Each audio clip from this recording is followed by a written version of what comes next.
રામ અને નર્મદરામ પછી આવે છે એક સરસ બીજા સાહિત્યકાર નંદશંકર તુળજાશંકર મહેતા. નંદશંકર તુળજાશંકર મહેતા, જેમનો જન્મ મિત્રો 21 એપ્રિલ 1835ના રોજ થયો હતો અને અવસાન થયું હતું મિત્રો 17 જુલાઈ 1905. તેમનો જન્મ ક્યાં થયો હતો? તો જન્મ થયો હતો મિત્રો સુરત અને મૃત્યુ પણ તેમનું સુરતમાં જ થયું હતું. તેમની માતાનું નામ ગંગાલક્ષ્મી છે મિત્રો. તેમના પુત્ર વિનાયક મહેતા, કહેવાય છે કે તેમણે પોતાના પિતાનું જીવન ચરિત્ર, આ વિનાયક મહેતા જે છે ને, તેમણે નંદશંકર મહેતા વિશેનું જીવન ચરિત્ર લખ્યું છે. ઓકે, હવે પુત્ર વિનાયક મહેતાના પુત્ર કોણ? તો ભાઈ કે ડૉક્ટર સુમંત મહેતા, એ એમના પૌત્ર થાય નંદશંકર મહેતાના. નંદશંકર મહેતા પોતે કઈ જ્ઞાતિએ કેવા હતા? તો ભાઈ નાગર બ્રાહ્મણ હતા. હવે એમના વિશે થોડીક ચર્ચા કરીએ. 10 વર્ષની વયે તેમણે અંગ્રેજી માધ્યમમાં અભ્યાસની શરૂઆત કરી હતી. 1855માં તેમણે એક સ્ત્રી સાથે, એટલે કે જેનું નામ છે નંદ ગૌરી સાથે લગ્ન થયા બાદ તેઓ એ જ શાળામાં પાછા સહાયક શિક્ષક તરીકે જોડાયા. ઓકે, તેમની કુશળતા, એટલે કે એમનું જે ટેલેન્ટ હતું એ જોઈને સરકારના પાઠ્યપુસ્તક મંડળના સભ્ય સર થિયોડોર હોપ, જેમણે સનદી સેવામાં તેમને જોડાવા સમજાવ્યા અને તેઓ અંકલેશ્વર ખાતે મામલતદાર તરીકે પણ જોડાયા. જો તમારું જે સપનું છે એક મામલતદાર બનવાનું, તો અહીંયા મામલતદાર પણ પોતે બને છે. ક્લિયર? ચાલો હવે આપણે જોઈએ કે તેમણે દુર્ગારામ મહેતા, દલપતરામ અને અન્ય 2 સહકાર્યકરો સાથે મળીને માનવ ધર્મ સભાની તેમણે સ્થાપના કરી હતી. કોણે? આ નંદશંકર મહેતાએ. અને જે સામાજિક અને ધાર્મિક સુધારાઓ પર કામ કરતી હતી અને તેઓ બુદ્ધિવર્ધક સભાના પણ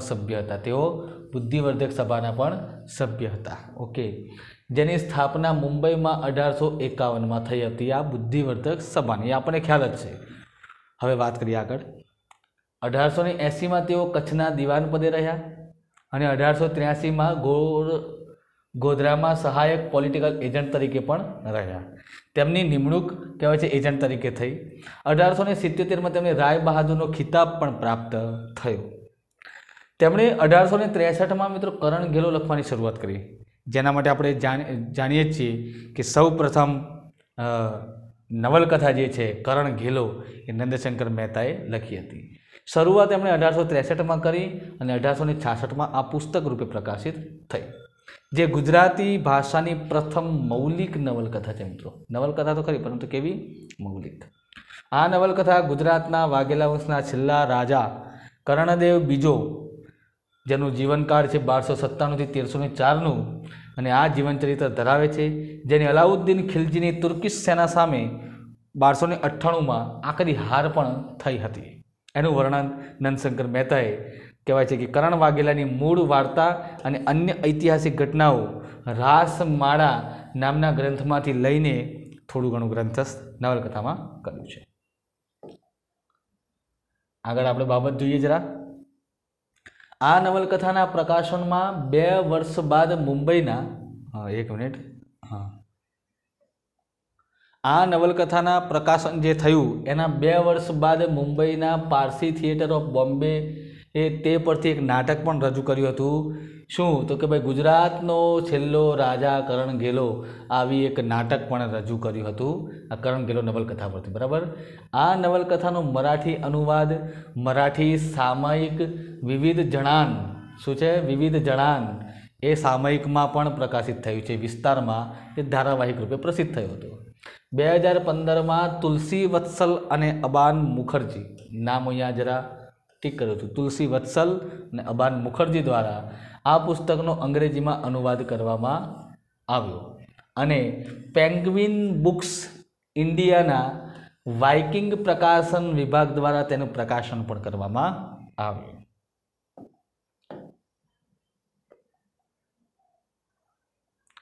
હવે સુરતના 3 નન્નાઓ છે મિત્રો। આ પરીક્ષામાં પૂછાયું છે કે સુરતના કયા 3 નન્નાઓ પ્રખ્યાત છે, તો તેમાંના એક નન્ના છે નર્મદ। આ નન્ના એટલે શું છે પાછું એ પણ તમને સમજાવું। અત્યારે આપણે નવલરામ લક્ષ્મીરામ પંડ્યાને ભણવાના છે, પણ આ નન્ના એટલે શું છે? તો નન્ના એટલે કે ન થી શરૂ થતા નામ, એટલે કે એમાં નર્મદનું નામ ન થી આવી ગયું, એટલે પહેલા એક આવી ગયા નર્મદ। બીજા ન થી શરૂ થતું નામ હમણાં ભણ્યા આપણે નર્મદા નંદશંકર મહેતા। ઓકે, તો આપણે એ પણ જરા જોઈ લઈએ, નંદશંકર મહેતા। અને ત્રીજા આવ્યા નવલરામ। આ ત્રણેય ન થી શરૂ થતા નન્નાઓ છે ને દુર્ગારામના શિષ્યો છે ત્રણેય। ઓકે, તો એ બાબત સાથે મારે તમને જરા જણાવવું હતું, એટલા માટે મેં તમને કીધું। ઓકે,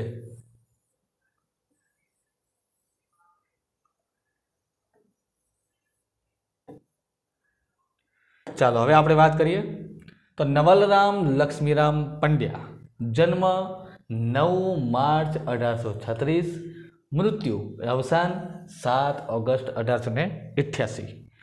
તેમનો જન્મ થયો છે મિત્રો એમનો પણ સુરતમાં જ, અને આ સુરત આ 3 નન્નાઓ પાછા સુરતના છે, જો નંદશંકર, નર્મદ અને નવલરામ। ઓકે, ઉપનામ શું છે? તો વૈદ્ય નિર્ધબકર આનંદકાર। વૈદ્ય નિર્ધબકર આનંદકાર, કેવું સરસ નામ છે। આનંદને પ્રદાન કરનાર વ્યક્તિને પાછા વૈદ્ય। ગુજરાતી ભાષાના આદિ વિવેચક, ગુજરાતી ભાષાના નાટ્યકાર, કવિ, નિબંધકાર, શિક્ષણશાસ્ત્રી અને સાથે સાથે પત્રકાર, પોપટલાલ જેવા નહીં, ઓકે, પરંતુ પત્રકાર હતા। તેઓ ગુજરાત શાળા પત્રના પણ તંત્રી અને બાળ વિવાહ નિષેધક મંડળીના મંત્રી રહ્યા છે। તંત્રી અને મંત્રી બંને ચૂક્યા રહી ગયા છે। સર્જનની એમની વાત કરીએ તો એમણે મહારાજ લાયબલ કેસ વિશે 250 પાનાની ઇનામી દીર્ઘ પદ્ય રચના 1863 કરી, જે સાહિત્ય ક્ષેત્રે એમણે પ્રસ્થાન કર્યું।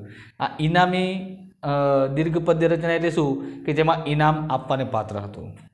કરણ ગેલો જે નવલકથા છે એના વિશે ગુજરાત મિત્રમાં વિવેચન લેખ 1867 પ્રગટ કરી ગુજરાતી ગ્રંથાવલોકનના પ્રારંભક પ્રથમ પહેલી વાર બન્યા તેઓ નવલરામ। ઓકે,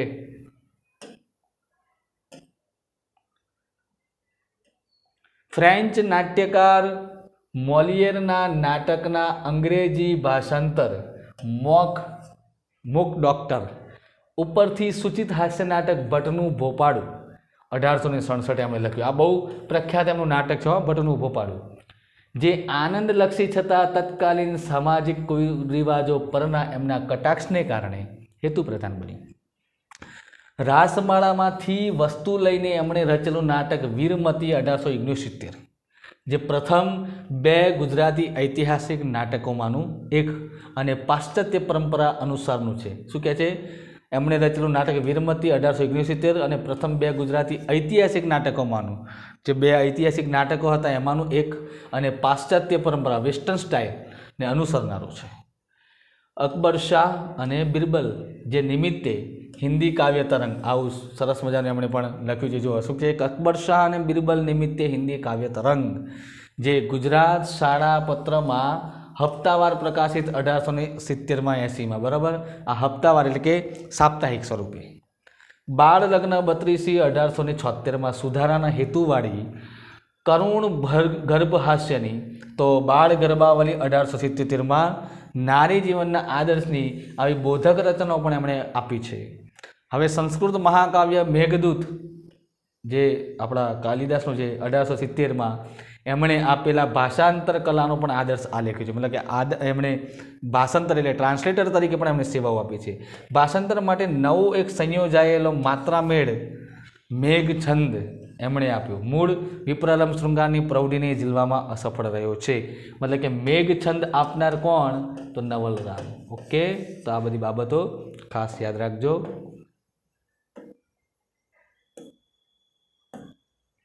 ઓકે, કવિ જીવન 1888માં એમણે નર્મદના જીવન અને સાહિત્યનું નિરૂપણ કર્યું છે। આ પણ એક બાબત ખાસ યાદ રાખી લેજો। ક્લિયર? ચાલો, એમણે ઇંગ્રેજ લોકનો સંક્ષિપ્ત ઇતિહાસ, ઇંગ્રેજ એટલે કે અંગ્રેજ, એવું નામ એવું અંગ્રેજે આપ્યું છે, બરાબર, કેમ કે તળપદી ભાષા છે. 1880 થી 87 એમનો ઇતિહાસ એમણે પ્રકાશિત કર્યો. ગુજરાત શાળા પત્રમાં હપ્તાવાર લખ્યો હતો, જેનું ગ્રંથસ્થ સંપાદન જે છે એ 1924 બળવંતરાય ઠાકોરે કર્યું. તો એક આ બાબત અહીંથી લઈ અને અહીંથી સુધી તમારે હાઇલાઇટ રાખવાની રહેશે. એમણે પ્રેમાનંદકૃત કુંવરબાઈનું મામેરું જે છે એનું પણ સંપાદન કર્યું છે, તો એ પણ ખાસ યાદ રાખજો, કેમ કે કુંવરબાઈનું મામેરું સાથે કેટલા વ્યક્તિઓ સંકળાયેલા છે. નરસિંહ મહેતા પહેલા, પ્રેમાનંદ બીજા, દલપતરામ ત્રીજા, ચોથા આ. ઓકે, એમના સમગ્ર સાહિત્યનું જે સંકલન જે છે કરીને ગોવર્ધન રામે નવલ ગ્રંથાવલી પણ 1891 સંપાદન કર્યું છે. કોનું? આમનું, નવલરામનું. ઓકે, હીરાલાલ શ્રોફે નવલ ગ્રંથાવલીની શાળોપયોગી આવૃત્તિ 1911 અને નરહરિ પરીખે તારણરૂપ નવલ ગ્રંથાવલી 1937 નામે સંપાદનો કર્યા છે. આમાંથી અમુક જે બાબતો જે છે એ હાઇલાઇટ કરું છું એટલા માટે કે તમારે વધારે કરવાની છે. આ એટલું બધું પૂછાય એમ નથી, પરંતુ આ એક અને આ એક વધારે પૂછાય એમ છે. એક આ પણ વિજયરાય વૈદ્યે નવલરામનું જીવનચરિત્ર શુક્ર તારક 1944 એમણે આ લખ્યું છે. ઓકે, ચાલો આગળ જઈએ આપણે. તો હવે આવે છે એક બીજા સાહિત્યકાર દુર્ગારામ મંછારામ મહેતાજી. ઘણા લોકો દવે પણ કહે છે, તો ઘણા લોકો એમને મહેતાજી પણ કહે છે. તો સ્વાભાવિક છે કે ગામના મહેતાજી હોય તો એમને મહેતા પણ કહેતા, તો કેટલાક લોકો એમને મહારાજ કહેતા, કેટલાક જોશી કહેતા. તો એવું બધું રચનાઓ જે છે એ બધી આવતી રહેતી હતી. ઓકે, ચાલો. તો દુર્ગારામ મંછારામ દવે ઉર્ફ દુર્ગારામ મહેતાજી, તેમના વિશે વાત કરીએ તો 25 ડિસેમ્બર 1809 જન્મ અને 1876 તેમનું અવસાન થયું હતું. તારીખ આપણે કોઈ નક્કી શું કહેવાય કે યાદ રાખવાની જરૂર નથી, પણ આ 25 ડિસેમ્બર આવે એટલે યાદ રાખવાનું કે એમનો જન્મદિવસ હોય, અને જન્મદિવસ આવતો હોય અને એ પછીની કોઈ 1-2 એક્ઝામ આવતી હોય તો સ્વાભાવિક રીતે આ પરીક્ષામાં પૂછાય. એનું એક ઉદાહરણ તમને 2019નું આપું.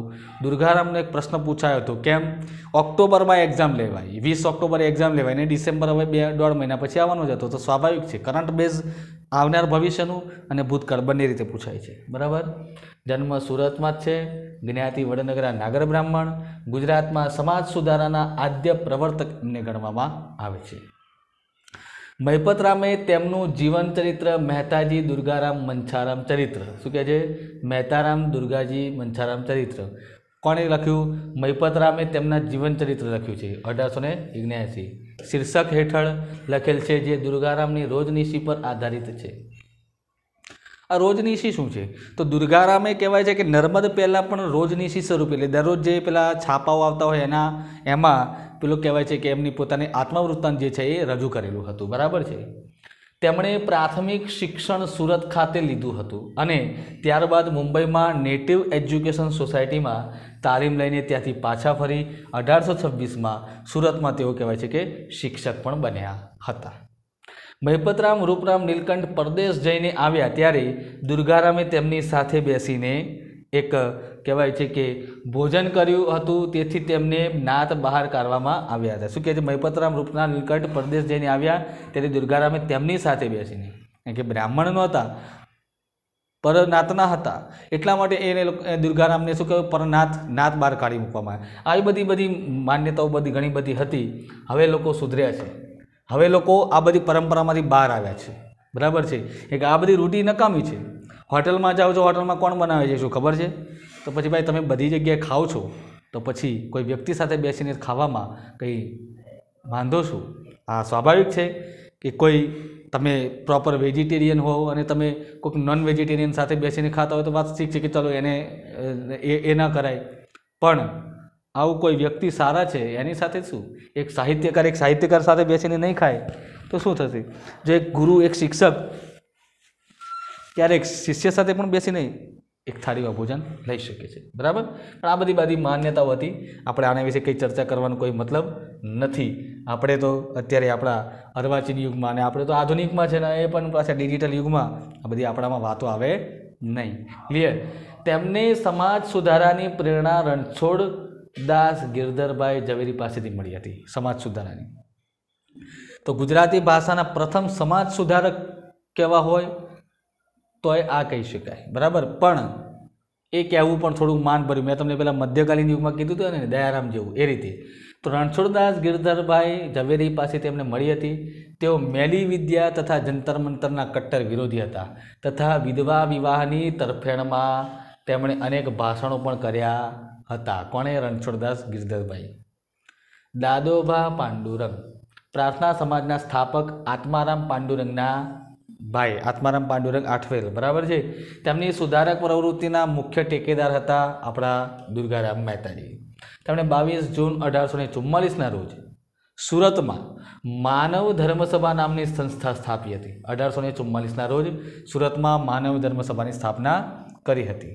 આ સભાનો મુખ્ય ઉદ્દેશ શું હતો? તો ભાઈ નાત જાતના ભેદભાવો દૂર કરી વિધવા વિવાહને ઉત્તેજન આપવાનો. આ ખાસ યાદ રાખજો કે આ માનવ ધર્મસભાનો મેન ઉદ્દેશ શું હતો? વિધવા વિવાહને ઉત્તેજન આપવાનો અને નાત જાતને દૂર કરવાનો. કેમ કે દુર્ગારામની સાથે એવું થયું હતું, એટલા માટે કે શું કીધું એમણે? માનવ એ જ ધર્મ, એટલા માટે એનું નામ આપ્યું માનવ ધર્મ. દુર્ગારામે 10 ફેબ્રુઆરી 1843ના રોજ દાદોબા પાંડુરંગના સૂચનો સહિત માનવ ધર્મ સભાના 7 મૂળભૂત સિદ્ધાંતો રચ્યા, જે નીચે મુજબ હતા. હવે જોઈએ આપણે કયા છે એ મુજબો. ચાલો, તો એક શું છે? તો ભાઈ સૃષ્ટિનો સર્જનહાર પરમેશ્વર એક જ છે. બધા મનુષ્યોની જાતિ એક જ છે. મેં તમને કીધું હતું એ જ રીતે બધા મનુષ્યોને એક જ ધર્મ છે, પરંતુ પોતપોતાના અલગ ધર્મ માનવા તે એમનો અભિગમ છે, બરાબર. એ સ્વતંત્રતા મળેલી છે. માણસને ગુણોથી ઓળખી શકાય, તેના ગુણ પરથી નહીં. ઓકે. વિવેકને અનુસરીને દરેક માણસે પોતાના કર્મો કરવા જોઈએ. ઈશ્વરની કૃપા મેળવવા માટે ભક્તિ કરવી, સત્યનો જ હંમેશા બોધ આપવો. ઈસવીસન 1846માં દાદોબા પાંડુરંગની બદલી મુંબઈ ખાતે થતાં અને ત્યારબાદ 1850માં દુર્ગારામની બદલી કહેવાય છે કે રાજકોટ ખાતે થતાં આ માનવ ધર્મસભાની જે પ્રવૃત્તિ હતી એ વધારે ચાલી શકી નહીં. અને 1860માં નિવૃત્ત થઈને દુર્ગારામ મહેતાજી પાછા સુરત ફર્યા અને તેઓ દર અઠવાડિયે ગુજરાત મિત્ર નામનું એક પત્ર આવતું હતું, અખબાર, અને આ અખબારમાં વિવિધ વિષય પર તેમણે લેખો પણ લખ્યા હતા. તો આ બધી બાબતો વચ્ચે દુર્ગારામ મહેતાજી સારા એવા સાહિત્યકાર તરીકે ઉભરી આવ્યા. હવે એક એવા સાહિત્યકારની વાત કરીએ છીએ કે જે સૌપ્રથમ પરદેશ એટલે કે વિદેશ ગયેલા હોય એવા સાહિત્યકારની વાત છે.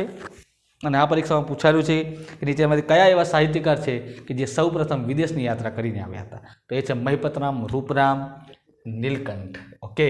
તો આ મહિપતરામ રૂપરામ નીલકંઠ વિશે જરા વાત કરીએ તો જન્મ છે તેમનો સુરતમાં. 3 ડિસેમ્બર 1829ના રોજ જન્મ થયો. જ્ઞાતિએ વડનગરા નાગર બ્રાહ્મણ છે. માતાનું નામ તેમનું ગિરિજા ગૌરી, પુત્રનું નામ છે મિત્રો રમણભાઈ નીલકંઠ. અને આ બધું આમનું આખું પરિવાર જે છે મિત્રો સાહિત્યકારો છે. જો રમણભાઈ નીલકંઠ પણ સાહિત્યકાર, એમની પુત્રવધુ એટલે કે રમણભાઈની પત્ની એ પણ સાહિત્યકાર, પૌત્રી એટલે કે રમણભાઈની પુત્રી અને મહિપતરામની પૌત્રી વિનોદિની નીલકંઠ એ પણ સારા એવા સાહિત્યકાર. એમના પ્રપૌત્ર એટલે કે રમણભાઈના વિનોદિની નીલકંઠના પણ પૌત્ર કહી શકાય. તો એનું નામ છે પીકો અય્યર. ઓકે. જે બ્રિટિશ પ્રવાસ લેખક તરીકે જાણીતા છે. ઓકે. આ વિનોદિની નીલકંઠના પુત્ર થાય, પ્રપૌત્ર એટલે. જ્યારે તેઓ 4 વર્ષના હતા, કોણ? મહિપતરામ, ત્યારે તેમનું સગપણ છે 3 વર્ષની કન્યા પાર્વતી કુંવર સાથે થયું હતું, એટલે કે સગાઈ નક્કી કરેલી હતી. ઓકે. હવે એમાં બીજી પણ એક બાબત છે કે ગુજરાતી કેળવણીકાર, સુધારક, નવલકથાકાર અને ચરિત્રકાર તરીકે તેમનું નામ એક જાણીતું છે, બરાબર. તેમણે પ્રાથમિક શિક્ષણ જે છે સ્થાનિક ગામઠી શાળામાં ગોપીપુરા સુરતમાં પૂર્ણ કર્યું. ગોપીપુરા ગામઠી શાળા આપણે નંદશંકર નર્મદની પણ વાત કરી હતી તે રીતે પ્રાણ કર્યું, જે પ્રાણશંકર મહેતાની શાળા તરીકે ઓળખાતી હતી. 1859માં તેમની નિમણૂક જે છે એ હોપ વાચનમાળા સમિતિમાં શાળા પાઠ્યપુસ્તક સમિતિના સભ્ય તરીકે કરવામાં આવી. તેમને 27 માર્ચ 1860ના રોજ કોલેજના શિક્ષણનો અભ્યાસ કરવા માટે ઇંગ્લેન્ડ મોકલવામાં આવ્યા. 13 એપ્રિલ 1860ના રોજ ઇંગ્લેન્ડથી તેઓ પરત આવ્યા. પછી 1850માં તેમણે પરહેજદાર સામયિકનું પણ સંપાદન કર્યું. કયું સામયિક? પરહેજદાર સામયિકનું સંપાદન કર્યું હતું. અને શૈક્ષણિક માસિક ગુજરાત શાળા પત્ર 1862થી 78, 1887 થી 91નું પણ સંપાદન કાર્ય તેમણે સંભાળ્યું હતું। 1857માં 10 મહિના માટે તેમણે સુધારાવાદી સાપ્તાહિક સત્યપ્રકાશનું સંપાદન કાર્ય પણ સંભાળ્યું હતું। તો આ બધી બાબતે તેઓ ખૂબ આગળ રહ્યા છે। હવે ક્યાંક ને ક્યાંક એમના સર્જન અને એમના આજી વિશે પણ કંઈક સારી ચર્ચાઓ છે, તો એ પણ કરી લઈએ જરા છું। તો 1855માં તેમને રાવ સાહેબ અને companion of the order of the Indian Empire CIA ખિતાબ બ્રિટિશ સરકાર દ્વારા એનાયત કરવામાં આવ્યો હતો। જો કયા કયા, તો એક છે રાવ સાહેબ અને એક બીજો છે companion of the order of the Indian Empire CIA ખિતાબ પણ બ્રિટિશ સરકાર દ્વારા પ્રાપ્ત થયો। તેઓ અમદાવાદ મ્યુનિસિપલ કોર્પોરેશનના કમિશનર અને ચેરમેન પણ રહ્યા હતા। બહુ આટલી સારી મોટી પદવી તેઓ 30 મે 1891ના રોજ અમદાવાદમાં અવસાન પામ્યા। આ બધી બાબતો એક પૂછાઈ શકે। તેમના પુત્ર રમણભાઈ નીલકંઠ પણ લેખક હતા, એ આપણે જાણીએ છીએ, અને અમદાવાદના મેયર પદે રહ્યા હતા। કોણ? રમણભાઈ નીલકંઠ। 17 ડિસેમ્બર 1892ના રોજ મહિપતરામ રૂપરામ આશ્રમ નામના અનાથ આશ્રમની સ્થાપના અમદાવાદના રાયપુર વિસ્તારમાં કરવામાં આવી, તેમની યાદમાં કરવામાં આવી હતી, જે હવે ભારતના સૌથી જૂના અને સૌથી મોટા અનાથ આશ્રમોમાંનો એક અનાથ આશ્રમ છે, મહિપતરામ રૂપરામ નીલકંઠ આશ્રમ। ઓકે, બહુ સારું ઉમદા કાર્ય કહેવાય, બરાબર છે। હવે વાત કરીએ એમના સાહિત્ય સર્જનની। સાહિત્ય સર્જનમાં ગુજરાતી સાહિત્યનું પ્રથમ પ્રવાસ વર્ણન ઇંગ્લેન્ડની મુસાફરી 1862 કરવામાં આવ્યું હતું। ગુજરાતી ભાષાનું પ્રથમ જીવન ચરિત્ર પણ તેમણે લખ્યું છે, કરસનદાસ મૂળજી ચરિત્ર। આ પરીક્ષામાં હજી પૂછાયું નથી, આ સંભાવના પૂરેપૂરી ખરી। આ તો ચવાઈ ગયેલો પ્રશ્ન છે, એટલે એવું ચોકડી મારો એટલે દેટ મીન્સ તમારે સ્કીપ નથી કરવાનું, જે નવા વિદ્યાર્થીઓ છે એને તો યાદ કરવાનું રહેશે। પાર્વતી કુંવર આખ્યાન 1881 તેમના પત્નીનું જીવન ચરિત્ર છે। ત્યારબાદ અકબર ચરિત્ર 1887, જે અકબરનું ઐતિહાસિક જીવન ચરિત્ર છે, જે મોટે ભાગે અકબરનામાના ગુજરાતી અનુવાદ પર આધારિત છે। અકબરનામા જે લખાયું હતું એનું ગુજરાતી અનુવાદ। તેમની પ્રારંભિક, મૂળભૂત અને ઐતિહાસિક મહત્વ ધરાવતી ગુજરાતી સાહિત્યની 3 નવલકથાઓ આ મુજબ છે। કઈ કઈ જરા જોવો હવે। એક છે મિત્રો સાસુ વહુની લડાઈ, એક છે સાસુ વહુની લડાઈ, જે 1866માં પ્રકાશિત થઈ હતી, જે ગુજરાતી સાહિત્યની પ્રથમ એવી રચના છે સામાજિક નવલકથા કે જેની અંદર સાસુ અને વહુનું નિરૂપણ છે, એટલા માટે એનું નામ આપ્યું છે સામાજિક નવલકથા। સગરા જયસંગ 1880 અને વનરાજ ચાવડો 1881 આ 3 એમની મહત્વની નવલકથાઓ છે। તેમણે લોકકલા ભવાઈના 19 વેશો અંગેનો પ્રથમ સંગ્રહ ભવાઈ સંગ્રહ તરીકે એમણે રજૂ કર્યો છે। ભવાઈ તો સહિત ઠાકર સાથે સમાપ્ત થઈ છે, પરંતુ 14મી સદીના 13મી સદીના ભવાઈ પછીના કહેવાય છે કે આ 18મી 19મી સદીમાં લાવવામાં આવ્યું। તેમણે શાળાના પાઠ્યપુસ્તકો જેમ કે ગુજરાતી ભાષાનું નવું વ્યાકરણ 1883 અને વ્યુત્પત્તિ પ્રકાશ 1889 પણ લખ્યા છે। તો આવા ઉમદા ક્ષેત્રે પણ પોતાનું ઉમદા કાર્ય જે છે એ રજૂ કર્યું છે। અને આપણા આ યુગના અંતિમ સાહિત્યકાર છે મિત્રો રણછોડભાઈ ઉદયરામ દવે। ઓકે, હવે રણછોડભાઈ ઉદયરામ દવે વિશેની આપણે ચર્ચા કરીએ તો બહુ મોટા ગજાના પણ નાટ્યકાર સાહિત્યકાર છે। જન્મ જેમનો છે મહુધા, જે જિલ્લો ખેડામાં આવેલું છે। 9 ઓગસ્ટ 1837 થી 9 એપ્રિલ 1923 સુધીનો એમનો સમયગાળો છે। તો આ જન્મજયંતિ યાદ રાખજો, 9 ઓગસ્ટ। ઓકે, અવસાન છે મિત્રો મુંબઈ।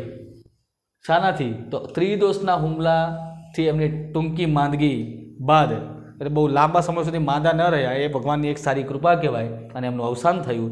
ગરબી ગુજરાતી ભાષાના આદ્ય નાટ્યકાર કહેવાય છે। ગરબી ગુજરાતી એટલે આપણે ગુજરાતી ભાષાના પ્રથમ આદ્ય નાટ્યકાર તરીકે રણછોડભાઈ ઉદયરામ દવેને જાણવામાં આવે છે। નાટ્ય લેખક, નિબંધકાર અને પિંગળ શાસ્ત્રી આ 3 ક્ષેત્રે એમનું મહત્વનું પ્રદાન રહ્યું છે।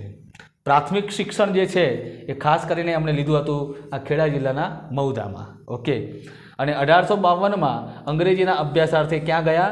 નડિયાદ, જેની સાક્ષર નગરી તરીકે ઓળખાય છે। 1857માં બરાબર છે અમદાવાદમાં લો ક્લાસમાં દાખલ થયા। લો ક્લાસમાં એટલે મિડલથી પણ લો। પહેલાં સરકારી ખાતામાં, ત્યાંના કલેક્ટરની ઓફિસમાં, હવે ક્યાં ક્યાં નોકરી કરી છે બધું બતાવે છે।